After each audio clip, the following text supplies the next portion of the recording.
Hey guys, Dan here. It's Dan Reviews It and Dan Does Disney. Hello, Tim. Hi, everybody. Tim is over on the Zoom, like usual, and we're going to talk about the first 1956 Disney movie. It is The Great Locomotive Chase.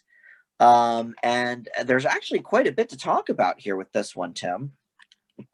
Yeah, The last one we had was The Littlest Outlaw, and there was almost nothing. We had to really scrimp for some for some background. But yeah, here we have a little more going on. This is our friend Fess Parker, yes. Fess Parker from Davy Crockett from good old himself. Davy Crockett, which got this role because Davy Crockett was such a smash success that Disney basically contracted him. This was, of course, in the days of the studios contracting different actors.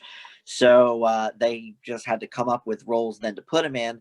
And this was the first one that they kind of made basically after that. I mean, I guess maybe they made Littlest Outlaw somewhere in there, but I think this is the first movie they started filming on after Davy Crockett was such a success. So this was a money loser at the box office. It was made for 2.5 million, but only made 1.7 at the box office. So one of the first Disney losses, really, in a while, I guess. Um, this did actually get a BAFTA nomination for Best International Film. Um, and this is the first live action one that was based on a real event. Now, you watched this about a week ago, Tim. Did you know when you were watching it that this was based on a true story? I did not. Okay. I did because I looked it up today before I actually watched it. So I was aware of that going into it. I'm not sure how that would have changed my perspective if I didn't know. But um, yeah, I don't know. This one is an interesting one to talk about. Obviously, Walt Disney is like super into trains. He always has been. That's been a big part of his childhood and all of that. So when he decided to do a true to life story, he decided, well, let's do the Great Locomotive Chase. And so this was already done as a film, this event, which I didn't realize that's what this one was about. But the Buster Keaton movie, The General, from 1926, is about this very event. And I actually own that on Blu ray. So now I'll have to watch that, I guess, and see what the story is. I've seen clips of the general from Keaton when I was in doing film school of like Oh, okay. all the silent movies and stuff like that. I don't think we watched all of the general because I feel like that's a little bit of a longer one, but we did watch clips of it. It's one of the silent classics. Yeah, So and yeah, it's a comedy opposed to this, which is a drama. right. Yeah, this is definitely more like action drama, whereas Buster Keaton, of course, did the comedy route. So, all right, couple items of note on this movie before we get really into the background. This could be the first Disney film where a curse is uttered because they say "damn Yankees" a few different times. So still got that classic. Well, maybe it wasn't rated G. Maybe there was no rating still back then. I guess there wasn't. But it says damn, Tim, so that's bad. But the kid follows that scolding by his Yeah. mom by saying everybody knows damn Yankees isn't a curse. Well, and he's probably not wrong. I mean, Damn Yankees was it a musical before this? I don't know. Because it was a movie or a musical way back when, maybe even in the 40s. Now I kind of want to look that up. I know there's a band also called Damn Yankees. That's from the 90s though. Let's see when the musical was. 1955. So okay, when they were like filming this was the Big Damn Yankees musical. All right. Or maybe that it had been out when they filmed it. So this was very, we were talking interestingly enough about Littlest Outlaw, where Walt wasn't really doing much because he was so focused on opening Disneyland and this and that. But for this one, he was like really hands on. This is, I guess, the first one that they really were filming after Disneyland was opened. Okay. Because even though a couple of the ones like Littlest Outlaw came out after it was open, but I don't think it was filmed until after it was open. So this would be the first one in that. But Walt, went down to Georgia and really was hands-on and was very particular about the locomotive, style and all of that. Our good friend Peter Ellenshaw did a bunch of the mats for it that did Treasure Island, 20,000 Leagues. So he was back to paint a bunch of the background pictures. Did you know, by the way, he won an Oscar for Mary Poppins? I did not. Apparently, I just learned that today. I don't know why they didn't list that in the info for Treasure Island or 20,000 Leagues, but yeah, apparently he is an Oscar winner for the paintings that he did in Mary Poppins, which is very cool. But so the filming began in the fall of '55 and it lasted 6 weeks. They went to Georgia to do a lot of this stuff on location, on real life railroads. They chose mainly the Tallulah Falls Railroad, which was still in service at the time. It went defunct in the early 60s. And a lot of the locomotives that they used were, replicas of the real things. A lot of the real ones were in different museums. There's one, Tim, in a nearby museum. I don't know where Crescent, Pennsylvania is, but apparently the original Lafayette is at a railroad museum in Crescent, PA. Oh, okay. Any idea where that is? No. All right. I feel like maybe it's out western more, like near Pittsburgh. But so yeah, and then a bunch of the other ones, have been in other things. I'm sure you read about this, Tim, because it's one of your favorite films. The Will Smith Wild Wild West used one of the ones in this movie, the general. I don't know if it was the Wild Wild West Will Smith one or if it was the Wild Wild West TV show. Well, okay, so IMDb says the TV show, but two of the other articles I read said they also used it in the movie. Oh, okay. So I think they might have used it in both. Okay. But yeah, IMDb only says the TV show, but one of the articles I read was this really detailed, like Disney historian article. So I'm thinking maybe they know, but anyway. So what else? So they used all these replicas that are now also in different museums, and the real ones apparently still run. And I guess maybe at the museums they sort of run them, forward and backward on a little baby track or whatever. But so they had a bunch of the people in this town of Clayton, Georgia, take on some extra roles. A couple of speaking roles even went to some of the locals, including the mayor of Clayton. And they were all sort of, standing around watching the town, be remade over to look like 100 years ago. But Disney apparently brought a lot of money to that town, and they still have some sort of festival every year called the Great Locomotive Chase Festival. I'm not sure if it's exactly in the town or just outside, but every October they have it. They didn't do it this year because of COVID, but apparently every time they do it. Also, this is interesting. I don't remember if this was on IMDb or somewhere else. So you may have known this already, but the technical advisor to the film, Wilbur Kurtz, who performed similar stuff on Gone with the Wind with some of their more technical things, was literally a descendant of one of the Confederates who was in the chase. Oh, I did not read that. Yeah, so I thought that was kind of interesting. I don't know if they chose him on purpose because of that or because they liked his work with Gone with the Wind, but either way, I thought that was kind of cool. So this aired on the Disneyland show in 2 parts, like a lot of things did, but they changed the name of it, probably because it was a box office bomb. So Walt wanted to, give people think it was a different thing maybe, but he called it Andrew's Raiders when it aired on the Disneyland show. And what else can I say? That's really about it. I mean, yeah, Walt was a big fixture along the route and everything. And the restaurants and stuff in town still have pictures of, Walt eating there or whatever, if they're still in existence. And even though this DVD, like many of the ones that are not available on Disney Plus, is bare bones, there's no extras. There is a 48 or so minute YouTube video that ran on the Disney Channel, I guess in the 80s. But it's a rebroadcast of the Disneyland TV show where they did the making of the Great Locomotive Chase. So Oh. yeah, so I'll put a link to that in our description here. But I didn't watch the whole thing. I watched a good half of it though.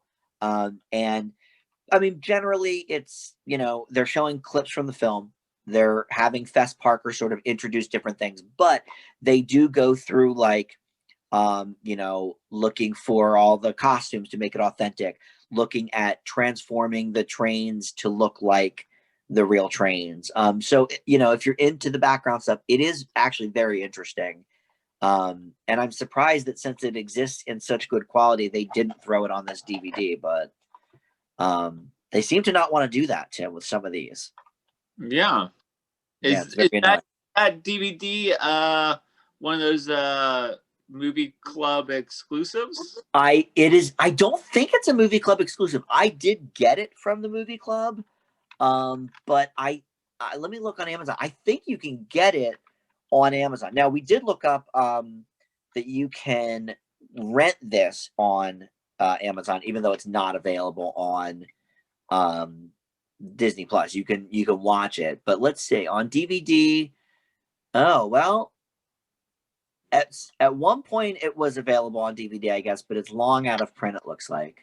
It's Okay. from 04. So the only place you can get it now not used, I guess, is from the Disney Movie Club. So what was it worth the $12 or whatever I paid for it? I'm not sure, but I guess we'll get into that. So but either way, people that are interested that have Disney Plus or whatever, it is available to rent on Prime Video for just $3, like a lot of these are.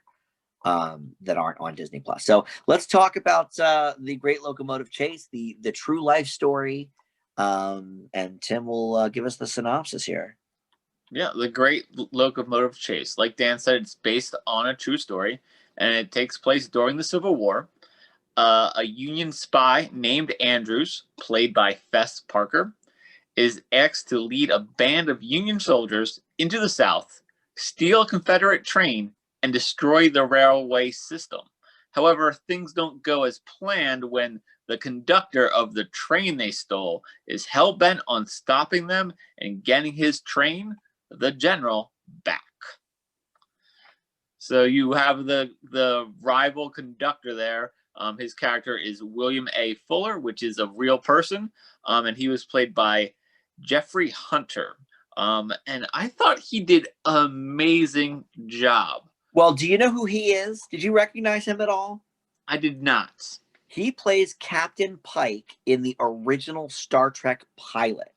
Before there was Captain Kirk, there was Captain Pike, which I wouldn't have seen unless Joe and I were not doing those Star Trek reviews 5 or 6 years ago. We watched the pilot, so I was able to see him. I recognized him right away, and I'm like, okay, how do I know that dude? So yeah, for Star Trek fans, he was the original captain of the Enterprise. Yeah, and he's so determined, and he just won't back down. And it's almost to the point where I'm rooting for him to succeed in stopping them. Yeah, Did I you would feel have been like that fine at with all? that. Yeah. Yeah. So also along with Fess Parker as Andrew's character, you have two soldiers. I mean, he has about 16 soldiers with him, but there's really two main ones. One is Campbell, played by Jeff York, and he's the one always questioning Fess Parker, and he always wants to fight. Mm-hmm. And you have Pinninger, who actually acts as a narrator in the beginning, and he's always pretty supportive of Andrews, and he has a good head on his shoulder, on his shoulders. And they originally had, in the real story, they had 20 people on the raid.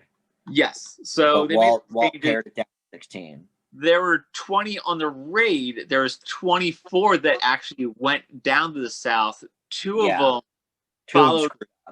Well, no, two of them followed the orders of Andrews, that if they got caught and questioned, they would say that they were joining up with the Confederate Army, Mhm. and two of them actually joined up with Confederate Army because that they kind of got backed into it. And Yeah. then the other two, they overslept and missed the train. Those are the ones who screwed up. Yes. So that was one of the changes. They also Campbell, he actually wasn't a soldier. They made him they depicted him as a soldier in the movie, but he was a civilian, just like Fess Parker's Right. character. And then another big change was that there was actually a second train that joined the chase in the Great Locomotive Chase. Oh, okay. But other than that, they kind of stuck true to what really happened. Yeah, I mean, they talked in the Disneyland interview on YouTube about like how authentic it was. I was sort of taking that a little bit with a grain of salt because I'm like, all right, well, back in the '60s, they really tried to, shield everybody from the truth of Hollywood or whatever. But yeah, it does seem like most of it happened, except for a couple of those details. Yeah, because I clicked on the wiki page for the actual Great Locomotive Chase. Uh-huh. Kind of scrolled through that after I watched the movie, and it was kind of like almost everything that happened in the movie. Which and I guess that shouldn't surprise us because obviously Disney, with doing his True Life Adventure series with the nature movies, you could see, I guess, why he would want to portray this as it happened. Yeah, and so the one thing that we didn't mention yet is that this mission, and I guess I think in real life it was 6 of them, but in the movie they portray 8 of them getting it. But it's they received the Medal of Honor, and it was the first time anybody received this award. They made this award. They just made this award, and this was the mission that, even though it didn't really go as planned, they still got the Medal of Honor. And yeah, they talk about that in the special as well. I thought that was really cool. I certainly didn't know that. Yeah, and I feel like it kind of starts off with that these guys, Pinninger's character again, the Medal of Honor, and then he kind of narrates us into the story. And when that kind of happened, I kind of felt like it could have been a true story at that point. I didn't really look it up until afterwards, and I was like, Yeah. okay. So what else do I have here? Well, because when you think about it, like, Davy Crockett was sort of a real person, but like all of that was sort of, yeah, all of the movie was like fake, pretty much. No, he actually became a congressman and representative. I guess that's true. Well, okay, you know what? Maybe they're considering it the first one because Davy Crockett wasn't originally a movie. Maybe that's why. Maybe. Because I was. I mean, Davy Crockett also has kind of like but it's a tall tale. He has tall tale-esque qualities. He became a character that's larger than himself. Right. Yeah. Whereas I think so the problem with this movie is that it really is the Great Locomotive Chase. The Locomotive Chase sequence is amazing. It's a good great part of the movie. It just takes forever to get down there to start the chase, and then once the chase ends, it's not as bad as the beginning, but definitely slows down. Yeah. So well, go ahead.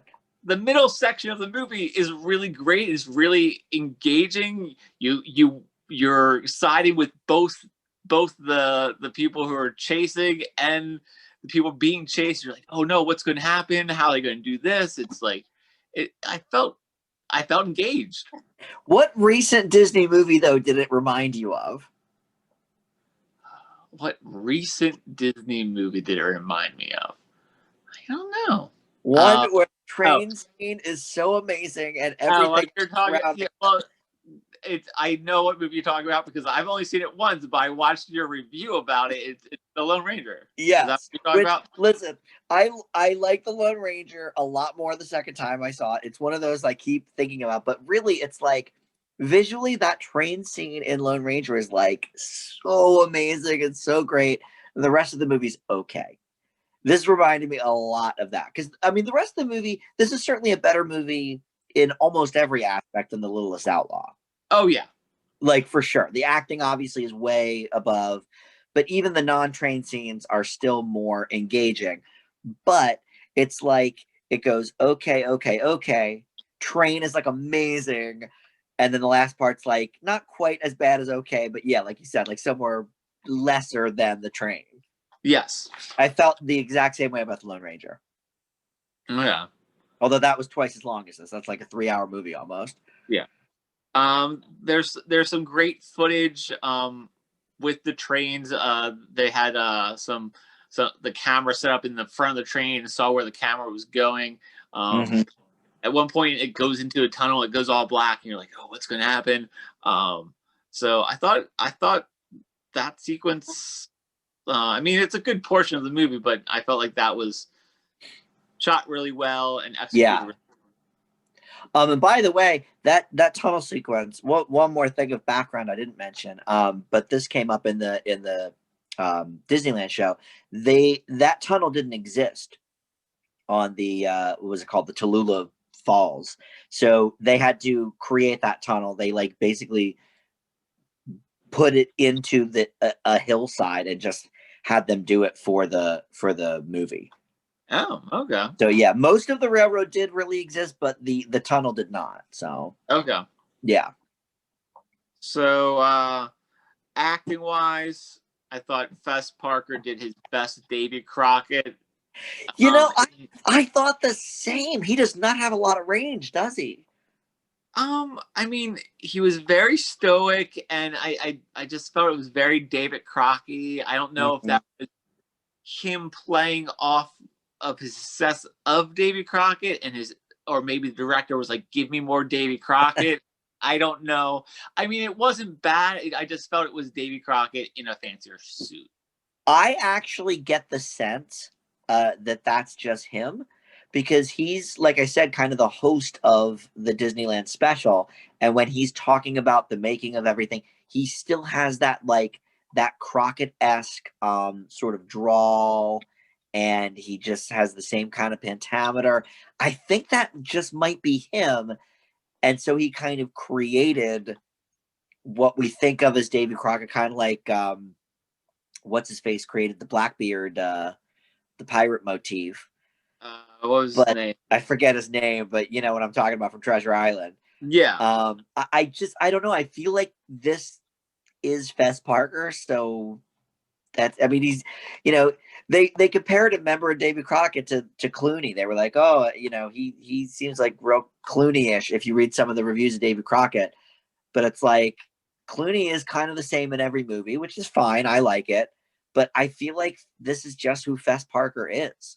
Yeah, and I mean, I don't think it was bad. I don't think his acting was bad, but it just was pretty much the same character. I Yeah. mean, like for me, like I remember watching a bunch of Tom Hanks movies, like before he started doing other things, but it was just kind of like, oh, this is Tom Hanks with a dog, and this is Tom Hanks in The Burbs, and this is Tom Yeah. Hanks like in Before another doing romantic Philadelphia, basically. yeah, before he started stretching his acting ability, you're like, Right. well, Tom Hanks can do more than just be a very likable guy. And that this Right. is Fess Parker's a very likable guy. Everybody likes him in this movie because he's a like a Southern good old boy, and they don't suspect him of being a spy, and they're like, oh, it's Andrews. Everybody loves Andrews. So I thought Yeah. he was good.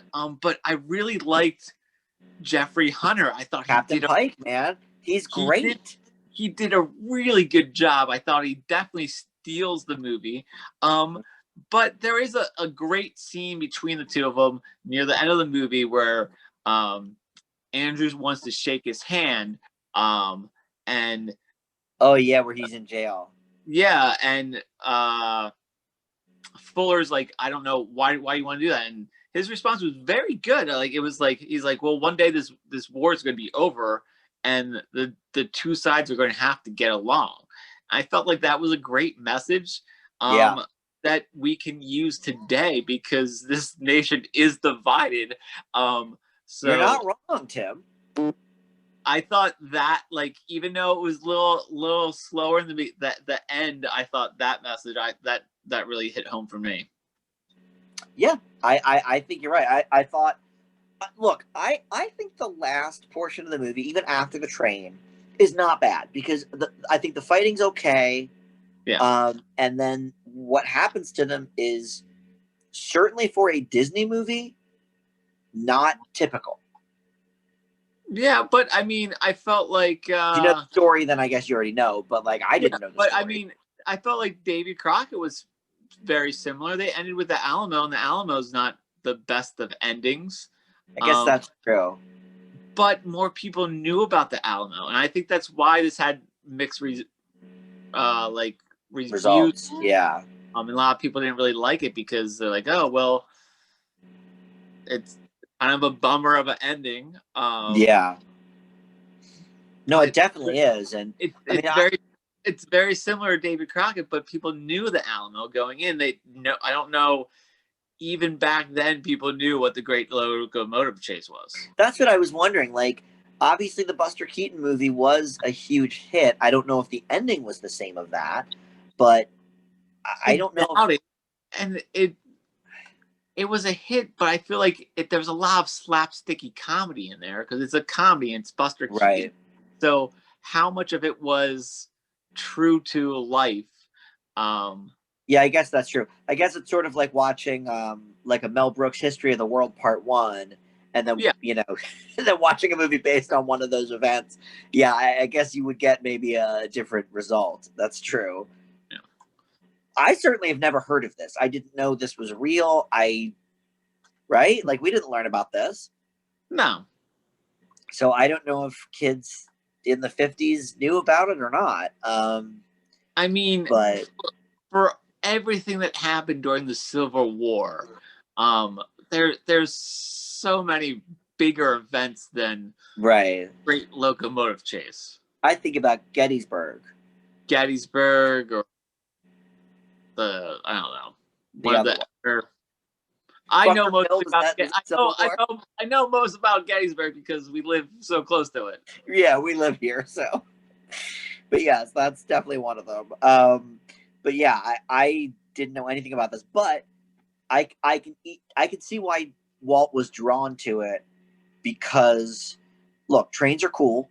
The fact that these trains that were built now, 170 years ago or something, still work is like crazy. Yeah. So it makes sense to me. The subject matter I thought was very interesting. I really wish they got there a lot quicker, though, like you said. Yeah, but I mean, if they got there quicker, you wouldn't get as many songs in this movie. All right, you're right. Let's talk about it. Did you like the songs in this movie? I thought they were wildly unnecessary yet again. Yeah. I mean, Fess Parker does a decent job singing. I feel like he did a good job singing as Davy Crockett. And he sings most of the songs that are in this, or at least with the rest of the cast. I thought the first song was probably the better song, the Dixie song. Dixie was good. Just because I felt like that gave a lot more character to, especially Campbell, who's like the one guy that's kind of like having trouble blending in and posing as a Southerner. And kind of has to sing along to the song. And it definitely showed how well Andrews, Fess Parker's character, could just charm the crap out of anybody. Like, well, look, his piercing blue eyes certainly don't hurt people. Yeah. So like, I didn't mind that scene of that. I just felt like there was definitely other scenes tacked on to even the between that first song and then them actually doing the heist to steal the train. It was just like, oh, they rode on a different train. They got in an argument with a different guy. And once again, Campbell almost loses his cool. It's like, okay, we get it. Like, let's just get this chase going. Come on. Yeah. I agree. I mean, and look, now in this day and age that we've had, thousands of movies or whatever, tens of thousands of movies really, but where, okay, you and I know that you could have made the entire movie on the train, and even maybe the after part, or even not, you could have done that as, but we've seen Murder on the Orient Express, or movies in cars for an hour and a half, Drive, or Lock, but I think back then it was kind of unheard of to do something like that. So I think there had to be this, beginning, middle, and end, and it just so happened that the middle is like the best part. Really, really, really super interesting part. I don't know. Yeah, and one of those songs was Pappy Was a Railroad Man. That was the guy singing on the train. I thought that showed their camaraderie. But then I think there's like 2 songs why they're in prison. It's like, okay. What about I Want to Get to Heaven When I Die, Tim? That old chestnut. Yeah. Yeah, I don't know. Look, we've seen there has to be some live action ones we've seen without songs, right? 20,000 Leagues had Kirk Douglas strumming the guitar. Yeah. But there's not songs in all of them, right? Rob Roy did too. Maybe they all have songs. No, I don't think Treasure Island had a song in it. Okay, maybe not. Maybe that's the I don't think The Sword and the Rose had a song in it either. Oh, I thought it did. I thought Glynis John sang in that. Did she? I thought so. Maybe I'm thinking of Rob Roy. They had dances in both of those. Okay. I feel like not actual songs. Well, they sang Rob Roy, they sang at the wedding. They definitely see, you have to have something. They sang dance at the wedding. I mean, I guess there's don't know if in Sword of the Rose when they were dancing if there was people singing as long. Yeah, I don't remember. I think it was just instrumental. Okay, that could be. Well, either way, I mean, it's songs you could have lifted out. Yeah, but a song is a staple for Disney. But you know what? I don't think The Littlest Outlaw has a song in it. The one that we that could have used one. That really that might have livened it up a little bit. Yeah. But either way, this was way better than Littlest Outlaw. I don't think anybody can deny that. All right, let's see what else. Yeah, the acting was definitely good, especially from the dude that plays Captain Pike on Star Trek. Scenery I thought was really good. I mean, what's funny is as I was watching it, I was wondering how, because I had read already by then that it was on location, but it was before I had read that our buddy Peter Ellenshaw did a bunch of mats for it, and part of me was wondering as I was watching it, like what actually was scenery and what was painted. And to be honest, I think it was pretty seamless. I'm not exactly sure I could tell. Yeah, I feel like because I really noticed his stuff in I think when he did the 60 of them, that was the Sword and the Rose. That might have been Sword and the Rose, yeah. Yeah, and I thought those were good. You had trouble. You saw flaws like the interior ones. A couple of them, yeah, and then the Treasure Island ones I think were pretty obvious too. Yeah, but that, like you said before, that movie was so dark though. Anyway, I feel like his strength is definitely exterior. Paintings for the background. So I didn't notice any. Well, and that was the thing. Like when I read today that he had won the Oscar for Mary Poppins, I was thinking about like, okay, what are the painted sceneries? And it's like all of that. I feel like it's got to be like that whole London skyline and Yeah, like all of that kind of stuff that looks gorgeous. That I never really thought much about as a kid was a painting. I thought that was real. Um, so yeah, obviously whatever he was doing with this, I really couldn't tell much of a difference.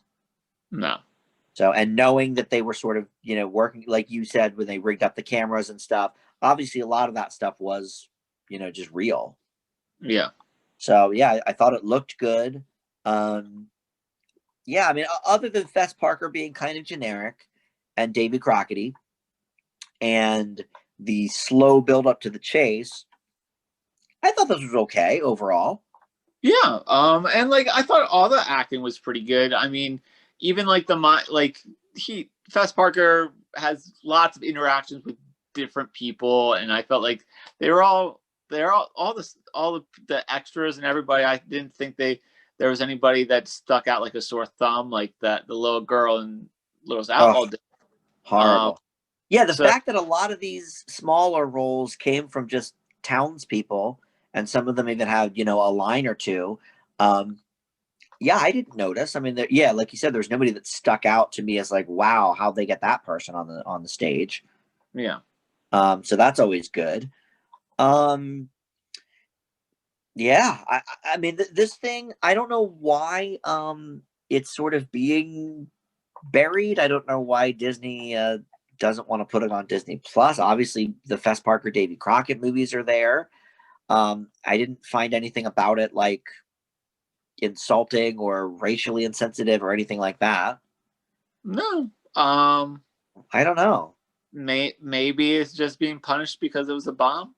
I don't know. Maybe, yeah, that's certainly possible. And it's only even seen limited release on home video. I think it came out in like 80 something, 83, 84 on VHS, and then not again until this one, which I think was 2004. And then it's never been on Blu-ray. So, yeah, one that they don't really care much about, I guess. Obviously, though, it was enough of a feather in Disney's cap that they did an hour long Disneyland special that then they reran in the 80s on Disney Channel. So I don't know. I feel like But that's what Walt does is that he'll put anything on the Disneyland TV shows because he needed content at that time. yeah, I mean, what's interesting about that show is right. Like, I guess I don't know if he paid the network to do it or if the network paid him to do it. But either way, yeah, it was basically just free advertising for whatever his newest movie was. Um, so he could do the behind the scenes stuff. Then he could talk about Disneyland. So that brought people to Disneyland. It's a very smart business model, I guess. Um, but all right, well let's grade this thing. I feel like this is probably in the like B minus type of range. Yeah, I would agree with you. If the whole movie was on par with the middle section, it would be a lot higher. Yeah. But it is an enjoyable movie, and I would recommend watching it. I would give it a B minus. Okay. Yeah. I mean, I feel like right. It's like C plus for that first part, then like A minus for the chase, and then maybe like a B for the last part.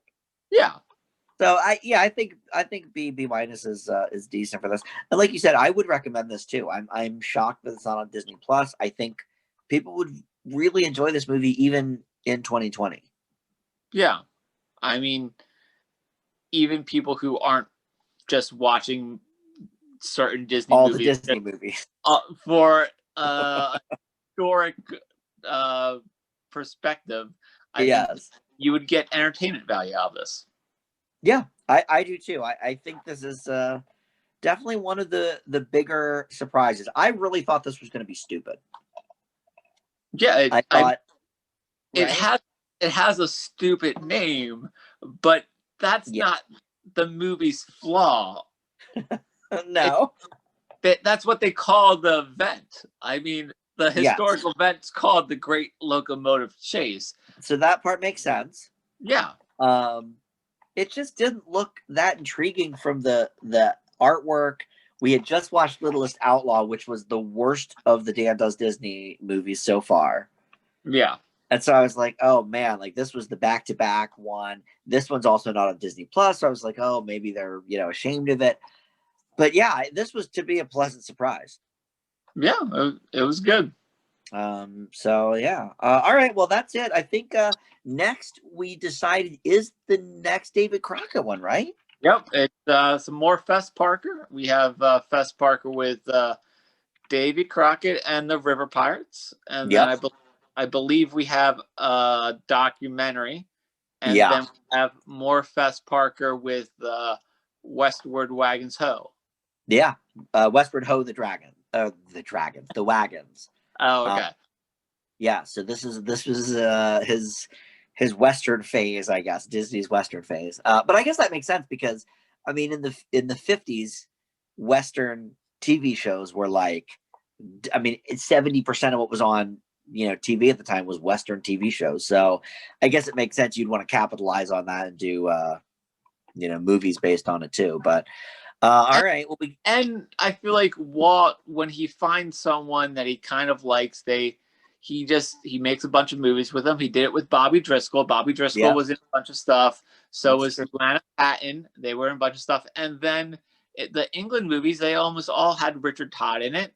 And now we're in Fess Parker. And now we're in the Fess Parker realm. Well, pretty soon we'll get to, by the end of the 50s is when we get back to the animal movies. So you've got Old Yeller, which is Fess Parker again, by the way. He plays the dad. Yeah. But then the original Shaggy Dog we'll get to by the end of the decade, which have you ever seen? No.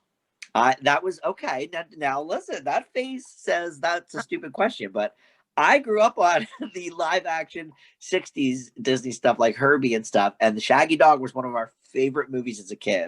So I don't think I've seen all of the Tim Allen Shaggy Dog. Is that right? Yeah, it looks stupid. Well, I saw parts of it and it seemed stupid.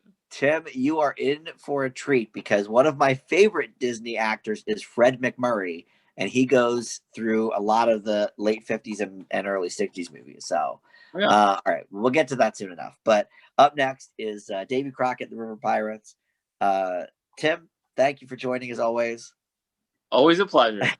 We'll see everybody next time. Bye.